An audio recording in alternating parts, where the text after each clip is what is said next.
സേനയുടെ അച്ചടക്കം പാലിക്കേണ്ട പോലീസ് ഗൺമാൻമാർ ഈ ഫേസ്ബുക്കിൽ വെല്ലുവിളി നടത്തുന്നത് ശരിയാണ്? ഗൺമാന്മാർ വെല്ലുവിളി ഈ ഗൺമാന്മാരെ ആക്രമിക്കുന്നത് ശരിയാണ്. നമ്മൾ നോക്കേണ്ടത് എന്തിനാണ് ഈ അക്രമങ്ങൾ നടത്തുന്നത്. വെല്ലുവിളി രണ്ടാമത്തതല്ലേ.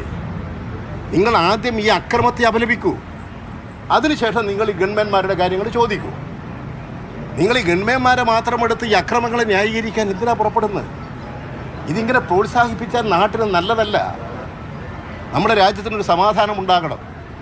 ജനാധിപത്യപരമായി പ്രതിഷേധിക്കാനും അവകാശമുന്നയിക്കാനും ഒക്കെ എല്ലാവർക്കും അവകാശമുണ്ട്.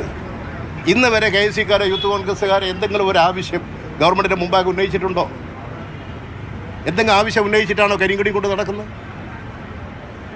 ഒരു കൂട്ടം ക്രിമിനലുകളെ, ഈ അക്രമവാസനയുള്ള ചിലരെ തെരഞ്ഞു പിടിച്ച് കറുത്ത തുണിയും കൊടുത്ത് കല്ലും കെട്ടി അയക്കുകയല്ലേ? ഇങ്ങനെയാണോ സമരം നടത്തേണ്ടത്? എന്താണ് അവരുടെ